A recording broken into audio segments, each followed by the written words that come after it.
Have you ever really stopped to wonder what's going on inside the mind of an AI? I mean, really?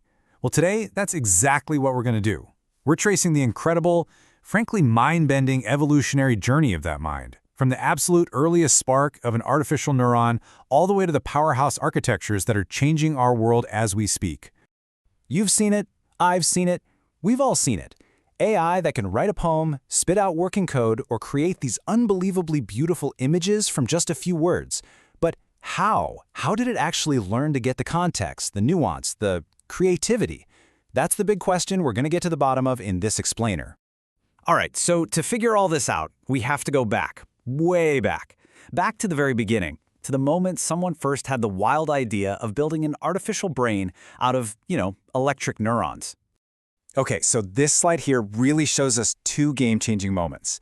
Back in the 50s, you have the Perceptron. Think of it as that first little spark, a super simple model that proved a machine could learn to tell one thing from another. But it was pretty limited. The real quantum leap comes in the 80s with an algorithm called backpropagation. This was the key that finally let these networks really truly learn from their mistakes. And you gotta understand the problem they were up against. It's one thing to build a network of artificial neurons, but if it gets an answer wrong, how in the world do you teach it to fix its own wiring for the next try? I mean, we're talking about millions of connections. It seemed like a totally impossible problem to solve efficiently. Backpropagation was just this incredibly clever solution. Think about it like this. A good teacher doesn't just put a big red X on your math homework, right? No, they go back and they show you. See, here in step 3, this is where you went wrong, and that caused this mistake, which led to the wrong answer. Backpropagation does exactly that. It works backward from the final error, figures out which connections were most responsible, and just nudges them a little bit in the right direction. Do that millions of times, and boom, the network actually learns. This was the absolute game changer that made deep, complex networks possible. So, with this new ability to learn unlocked, the 2000s just exploded. Suddenly, we had huge amounts of data and really powerful hardware, things like GPUs, and we entered this new era of deep learning. And what this new era needed was specialized brains for specialized jobs. So, first up is the vision specialist, the convolutional neural network, or CNN. The best way to think about it is like a digital eye. It doesn't just see a big blob of pixels. No, it learns to see simple things first, like edges and corners. Then it combines those to see shapes and textures, and then it combines those to see complex objects, like a face or a car. It builds up the whole picture, layer by layer. So the takeaway is super simple. If you want an AI to understand the visual world, what's in a picture, you give it CNNs. They are, for all intents and purposes, the eyes of AI. And their impact? It's literally all around you. I mean, from your phone's photo app finding your friends' faces, to medical AIs that can spot tumors in scans way earlier than a human can, to the self-driving cars that are starting to navigate our streets, all of that is powered by the vision that CNNs provide. Okay, but what about things where the order of information is everything? Like language or maybe stock prices. For that, we needed another specialist, and that's the recurrent neural network, or RNN. It's basically a network with a kind of memory built in, so it can remember what just happened. Yeah, a really good way to think about RNNs is as the short-term memory of AI. It works through information one piece at a time, kind of like how we read a sentence one word at a time, and it tries its best to remember the previous words to understand the word it's on now. But, and this is a huge but, there was a major catch. Just like a person with a bad short-term memory, an RNN would often forget the beginning of a really long sentence by the time it got to the end. That means all that critical context from the start, poof, gone. And that made understanding complex ideas or long conversations almost impossible. This major roadblock forced researchers to ask a really profound question. What if?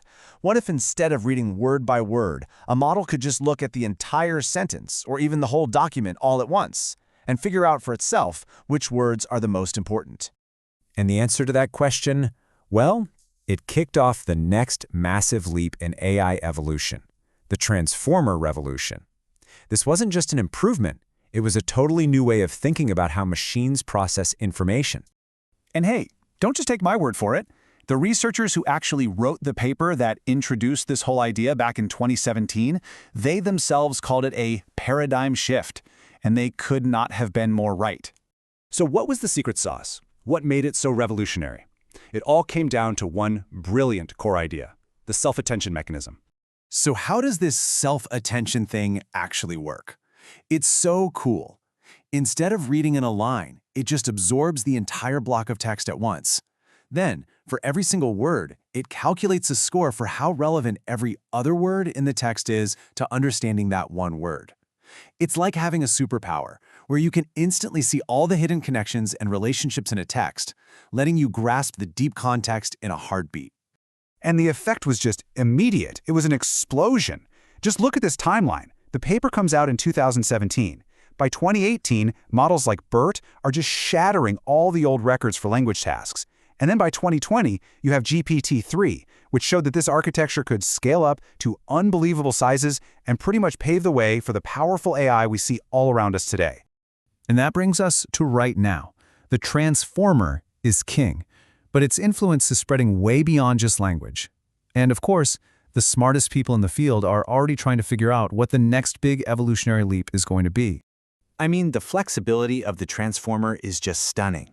Researchers figured out that its ability to spot important patterns in any kind of sequence could be applied to, well, almost anything. Now it's being used to understand images in new ways, to solve one of the hardest problems in biology, protein folding, and even to generate brand new art and music. So if transformers are at the top of the mountain right now, what's the next peak? What does the future of AI's brain even look like? Well, people are looking at a few really exciting possibilities. One huge area is efficiency, making these giant models smaller, faster, and less power-hungry. Another is interpretability, which is a fancy word for being able to understand why the AI made the decision it made. That's crucial for building trust. And then you have the really out there ideas, like using quantum computing or building neuromorphic chips that are physically designed to work like a human brain. Any one of these could be the next big thing. You know, when you take a step back and look at the whole story, it's really incredible. You go from the Perceptron's simple little spark to backpropagation giving AI the ability to learn, to the specialized eyes of CNNs, and finally to the Transformer's amazing grasp of context. It's a story about human curiosity and this relentless drive to innovate, with each step building right on top of the last. And all of this leads us to one final, really big question we have to ask ourselves. As these AI brains continue to evolve at this breakneck pace, are we just building a smarter hammer, a better tool, or are we on the verge of creating a genuinely intelligent partner? The answer to that is going to define our future.